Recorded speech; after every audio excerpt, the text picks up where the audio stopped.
এত ছোট একটা বাচ্চা, মাত্র ৮ বছর। ওই বাচ্চাটা পুরো ফ্যামিলির সবাইকে ছেড়ে কিভাবে এত দূরে থাকে, তো কিভাবে মাকে ছাড়া থাকে। ৮ বছরের একটা বাচ্চা মাকে ছাড়া কি করতে পারে বলেন।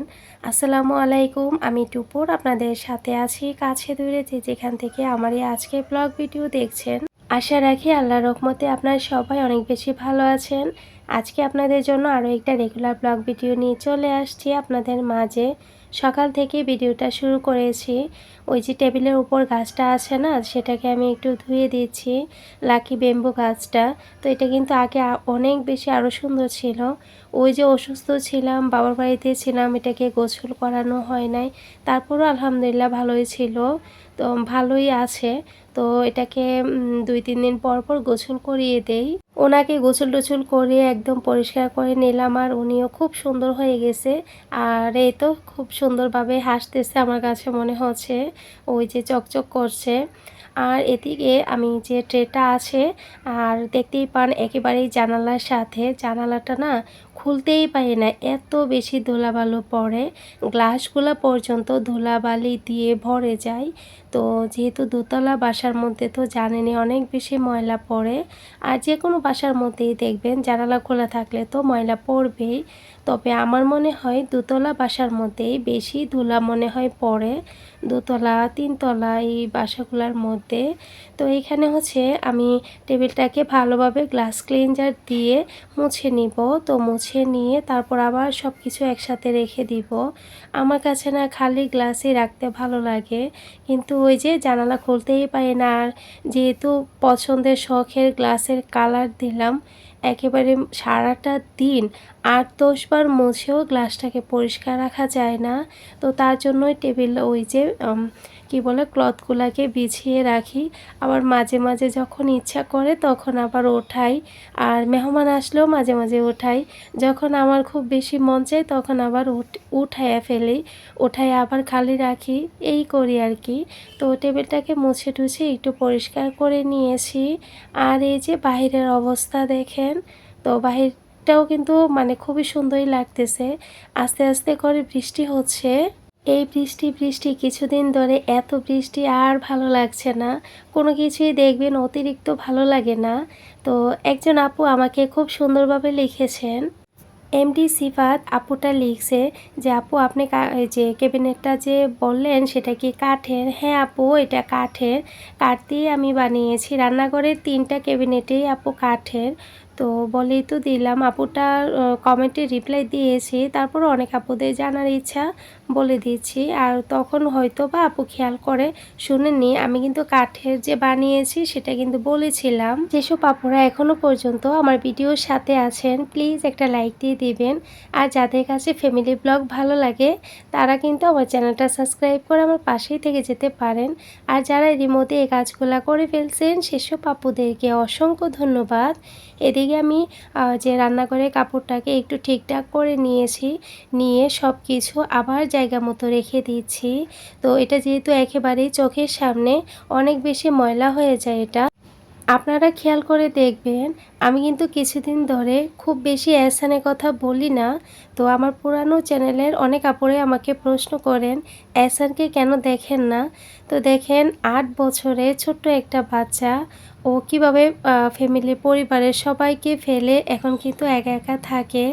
ওর খাওয়া থাকা সব কিছু কিন্তু মাদ্রাসার মধ্যে, ওর খাবার দাবার সব কিছু দেয়, এমনকি বিকেলের নাস্তাও দেয়। তারপরও বাচ্চাদের তো অনেক কিছুই খেতে ইচ্ছে করে। তো ওর সাথে সপ্তাহে 4 দিন আমি ফোনে কথা বলি। আমাদের বাড়ি থেকে বেশ অনেকটাই দূরে।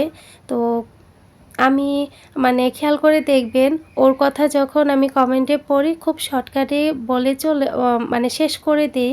কারণ হচ্ছে খুব বেশি ওর কথা বলতে পারি না, আমার খুব কষ্ট লাগে।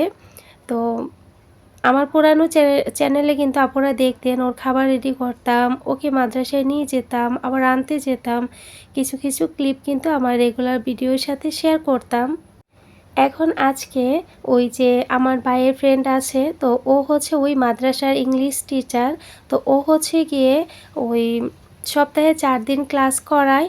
তো ওকে বলছিলাম গতদিন ফোন দিয়ে যে ওর কিছু বলছে আর কি, যে এর আগের দিন বলছে, আম্মু আমার মজা শেষ হয়ে গেছে। তো তখন আর কি ও বলছে পেয়ারা খাবে, ওর আম পেয়ারা এগুলো খুব পছন্দ। তো ও যেগুলা পছন্দ করে সবগুলাই নিলাম। আর গত ভিডিওর মধ্যে দেখেছেন না যে ওই যে আপাদের জন্য যে রান্না করেছিলাম, মুরগির পিস 2টা পিস রেখে দিয়েছিলাম। তো সকাল সকাল উঠে ওর জন্য একটু ভাত রান্না করলাম।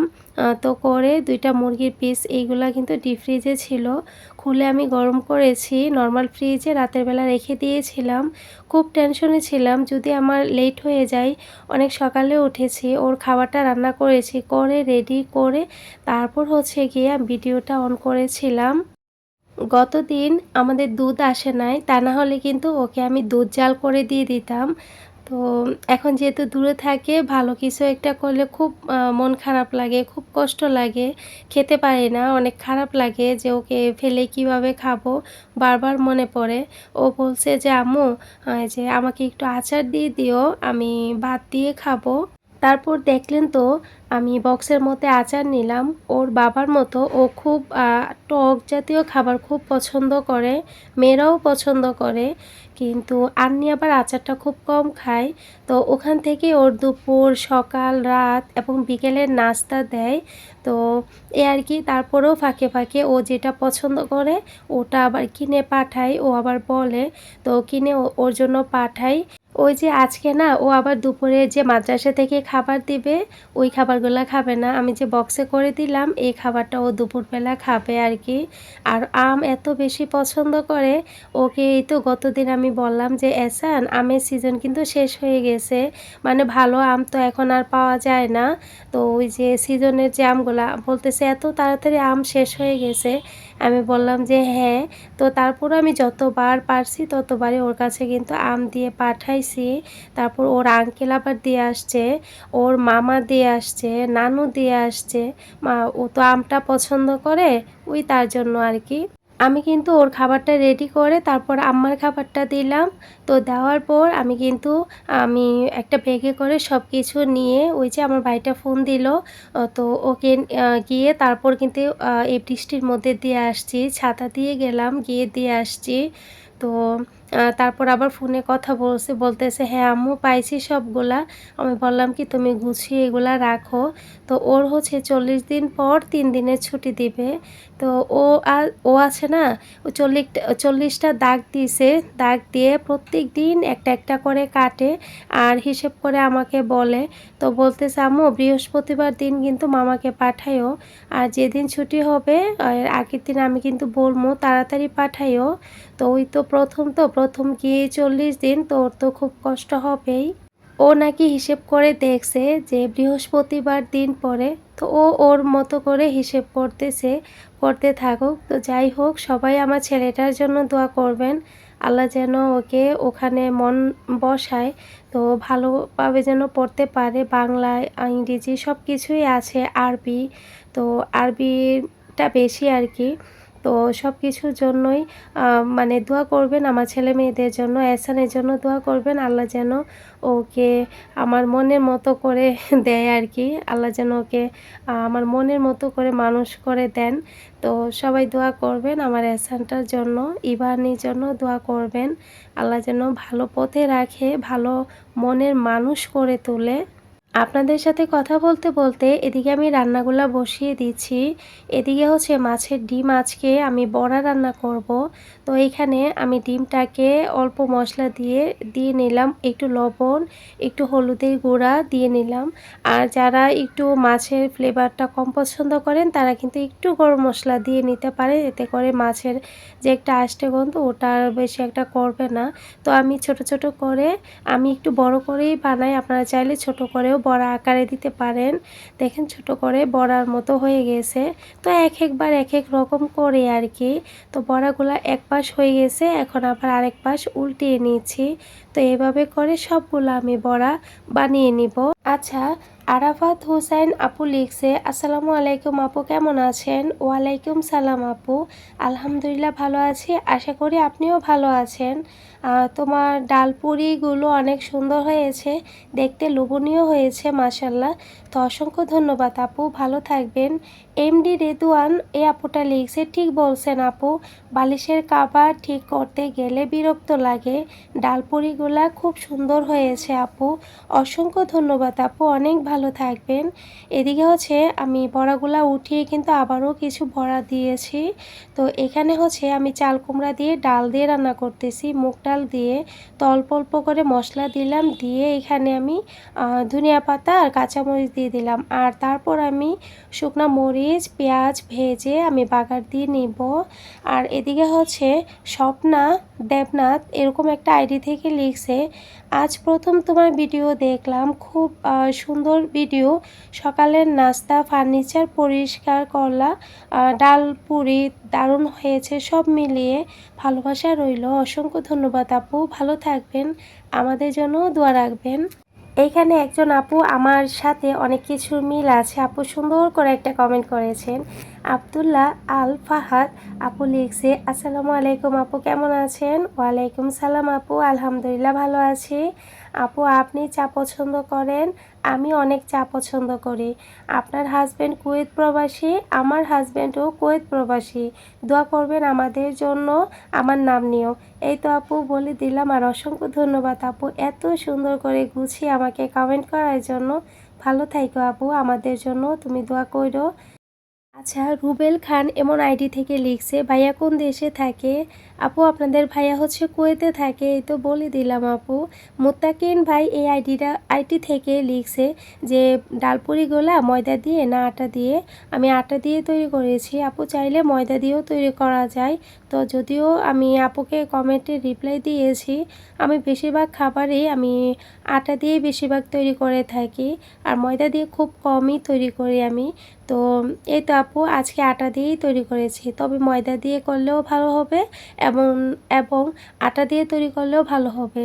এখানে মাছের ডিমের জন্য আমি সব মশলা একটু কষিয়ে নিয়েছি, যেমন পেঁয়াজটা ভেজে টমেটোটা দিয়ে ভেজে, তারপর হচ্ছে একটু আদা বাটা, রসুন বাটা, হলুদের গুঁড়া, মরিচের গুঁড়া, আর হচ্ছে জিরা গুঁড়া, স্বাদ মতো লবণ দিলাম, দিয়ে একটু মশলাটা কষিয়ে আমি ডিমের বড়াগুলো দিলাম, দিয়ে অল্প একটু পানি দিয়ে জাল করে ধনিয়া পাতা আর কাঁচামরিচ দিয়ে দিলাম।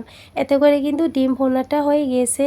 ওদিকে হচ্ছে আমি মুরগিটাকে ভালোভাবে পানি ঝরিয়ে নিয়েছি। তো নেওয়ার পর এখানে হলুদ মরিচ আর লবণ দিয়ে মাখিয়ে মুরগিটাকে কিছুক্ষণের জন্য আমি ভেজে নিয়েছি। ভেজে নেওয়ার পর এখানে টমেটো আর পেঁয়াজ দিয়ে দিলাম, দিয়ে আমি একটু নাড়াচাড়া করে নিচ্ছি। তারপর এখানে রসুন বাটা, তারপর হচ্ছে আদা বাটা দিব, তারপর জিরা গুঁড়া, ধনিয়া গুঁড়া, মরিচের গুঁড়া, হলুদের গুঁড়া আর গরম মশলা গুঁড়া, আর অবশ্যই স্বাদ মতো লবণ দিতে হবে।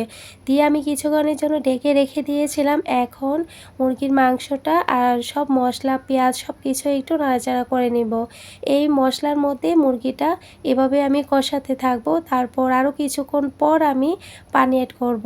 ভালোভাবে আমি এই যে মুরগির মধ্যে যে পানি আছে, তারপর হচ্ছে টমেটো মশলার মধ্যে সব কিছু মিলিয়ে আমি যতক্ষণ পারলাম শুকনো করে কষিয়ে নিয়েছি। তারপর এখানে আমি কিছুটা পানি দিলাম, দেওয়ার পর আরও কিছুটা লবণ অ্যাড করে দিয়েছি। দেওয়ার পর এই তো আমি এখানে কাঁচা মরিচ আর ধনিয়া পাতা দিয়ে দিলাম। এই রান্নাটা না বিশেষ করে তান্দুরি রুটি বা নান রুটি বা পরোটা, লুচি, রুটি এগুলোর সাথে বেশি অনেক ভালো লাগে খেতে। তবে আমরা তো আজকে ভাত দিয়ে খাবো, দুপুরের জন্য রান্না করেছি, ভাত পোলাও দিয়েও খেতে ভালো লাগে। আসলে মুরগির মাংস খাবারটাই বাচ্চাদের দেখবেন অনেক বেশি পছন্দ থাকে। তো এখানে হচ্ছে আমি রান্নাটা শেষ করে নিয়েছি। এখন আমি সবগুলা খাবার প্লেটে প্লেটে নিয়ে নিব। তো আমারও মোটামুটি নামাজ শেষ হয়ে গেছে।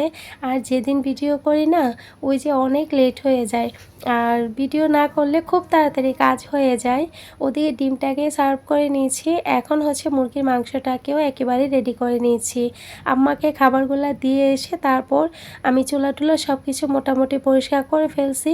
এই যে শুধু 2টা ফ্রাই প্যান বাকি আছে, এই 2টা ফ্রাই প্যানই আমি ধুয়ে নিব। আগে আম্মাকে টেবিলে খাবারটা দিয়ে নেই, তো দিয়ে এসে তারপর 2টা ফ্রাই প্যান ধুয়ে নিলেই হবে। আমার আপুরা আমার রেগুলার কাজকর্মগুলা অনেক বেশি পছন্দ করেন এবং আমার ভিডিওগুলা আপনারা অনেক বেশি পছন্দ করেন। মানে আমি যে নর্মাল লাইফস্টাইলটা শেয়ার করি ওটা বিশেষ করে আমি খেয়াল করেছি আপনারা পছন্দ করেন। তো অসংখ্য ধন্যবাদ আপনাদের সবাইকে, যেন আমার যে নর্মাল লাইফস্টাইলটা আপনারা এত পছন্দ করেন। এই যে দেখেন বোরকাটা একেবারে ভিজে একেবারে শেষ হয়ে গেছে, এখানে ছড়াই দিলাম, তারপর গোসল করলাম, নামাজ পড়লাম, এখন আমি ভাত খাবো।